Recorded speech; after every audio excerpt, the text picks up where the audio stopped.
Students, Bismarck से पूर्व Germany का एकीकरण। बचे हुए पॉइंट का अध्ययन करेंगे। पहला है 1848 ईस्वी की फ्रांसीसी क्रांति का प्रभाव। फरवरी 1848 ईस्वी में फ्रांस में तीसरी क्रांति हुई। लुई फिलिप को राजगद्दी से उतारकर राजतंत्र का अंत कर दिया गया और गणतंत्र की स्थापना की गई। फरवरी 1848 ईस्वी की फ्रांसीसी क्रांति के प्रभाव के कारण सर्वप्रथम बेडन राज्य में क्रांतिकारियों ने 27 फरवरी को समागम किया। इसमें बेडन तथा अन्य राज्यों के शासकों से प्रेस की स्वतंत्रता, लोक सेना का निर्माण, ज्यूरी द्वारा मुकदमों का निर्णय और उत्तरदायी सरकार की मांग की गई। 2 दिन बाद ही बेडन के शासक ने इन मांगों को स्वीकार कर लिया। अधिकांश छोटे राज्यों के शासकों ने विद्रोह से भयभीत होकर लोगों की मांगों को स्वीकार किया और लोकतंत्रीय संविधान लागू कर दिया। बवेरिया के शासक लुडविग प्रथम अथवा लुई प्रथम को गद्दी से उतार दिया गया और उसके उदार पुत्र मैक्सिमिलियन द्वितीय को राजगद्दी सौंप दी गई। पहले दक्षिण तथा पश्चिम राज्यों में और फिर उत्तरी राज्यों में संवैधानिक सरकारें स्थापित हुई। ऑस्ट्रिया के विभिन्न भागों में मार्च में क्रांति हुई। 6 मार्च को लोगों ने ऑस्ट्रिया के शासक से प्रेस की स्वतंत्रता और लोकतंत्रीय संस्थाओं की मांग की। 13 मार्च को वियना में विद्रोह हुआ। इसी दिन सायंकाल मेटरनिख त्यागपत्र देकर इंग्लैंड चला गया। वियना में क्रांति सफल हुई। 15 मार्च को ऑस्ट्रिया के सम्राट ने लोकतंत्रीय संविधान का निर्माण करने का वचन दिया। संविधान सभा बुलाने के लिए कार्रवाई शुरू कर दी। वियना की क्रांति के अगले दिन पर्शिया के लोगों व शाही सेना में मुठभेड़ हुई। इस समय फ्रेडरिक विलियम चतुर्थ पर्शिया का सम्राट था, जो उदार शासक था। इसने क्रांतिकारियों का उत्साह देखते हुए उनकी मांगें स्वीकार करने का निश्चय किया। इसने पर्शिया के लिए लोकतंत्रीय संविधान का निर्माण करने, समस्त जर्मन रियासतों का संघीय राज्य जिसका एक ध्वज, एक सेना और समूचे राष्ट्र के लिए एक जैसे कानून स्थापित करने में सहयोग देने का वचन दिया। परंतु उसने अपने वचनों को पूरा नहीं किया। उसने नया संविधान तो प्रचलित कर दिया, परंतु इसके अधीन संसद को बहुत सीमित अधिकार दिए और संसद के सदस्यों को अप्रत्यक्ष ढंग से चुनने की व्यवस्था की।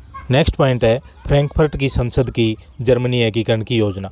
वियना और बर्लिन की क्रांतियों ने इतिहास में पहली बार जर्मन लोगों को अपना भाग्य स्वयं निर्धारित करने का अवसर प्रदान किया। 31 मार्च 1848 को विभिन्न जर्मन रियासतों से उदारवादियों के 521 प्रतिनिधियों ने फ्रैंकफर्ट में एक सभा की, जिसे प्री पार्लियामेंट कहा जाता है। इसमें निर्णय हुआ कि जर्मनी का एक अध्यक्ष के अधीन एकीकरण किया जाए और संसदीय सरकार की स्थापना की जाए। इसके साथ ही यह निर्णय भी किया गया कि विभिन्न राज्यों में लोगों द्वारा निर्वाचित सदस्यों की राष्ट्रीय सभा बुलाई जाए, जिसे जर्मनी के एकीकरण की योजना तथा समस्त जर्मनी का संविधान बनाने का काम सौंपा जाए। 1 मई 1848 को चुनाव हुए और 18 मई को राष्ट्रीय सभा का निर्माण हुआ, जिसे फ्रैंकफर्ट पार्लियामेंट कहा जाता है। इसके कुल 585 सदस्य थे। 10 माह के प्रयत्नों के फलस्वरूप फ्रैंकफर्ट पार्लियामेंट ने समस्त जर्मनी के लिए मार्च 1849 में संविधान तैयार कर लिया। इसके अनुसार ऑस्ट्रिया को जर्मनी से अलग रखा गया और पर्शिया के सम्राट को जर्मन साम्राज्य का अध्यक्ष बनाने की व्यवस्था की गई।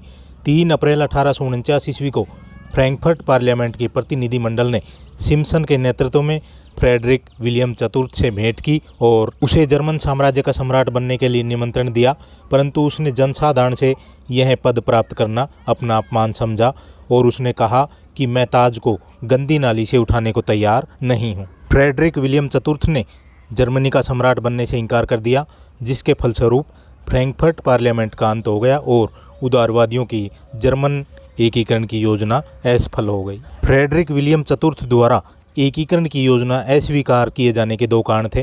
पहला, वह कट्टर प्रतिक्रियावादी सम्राट था और सम्राट के दैवी अधिकारों में विश्वास रखता था।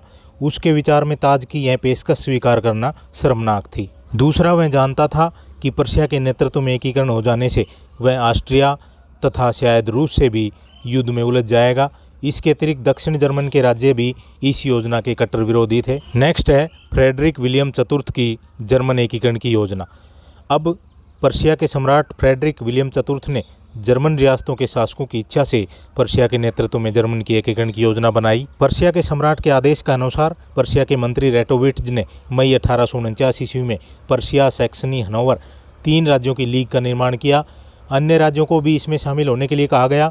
शीघ्र ही 17 छोटे छोटे जर्मन राज्य लीग में शामिल हो गए। ऑस्ट्रिया ने इस लीग का विरोध किया और उसके प्रभाव के अधीन बवेरिया और वुर्टमबर्ग इस लीग में शामिल नहीं हुए।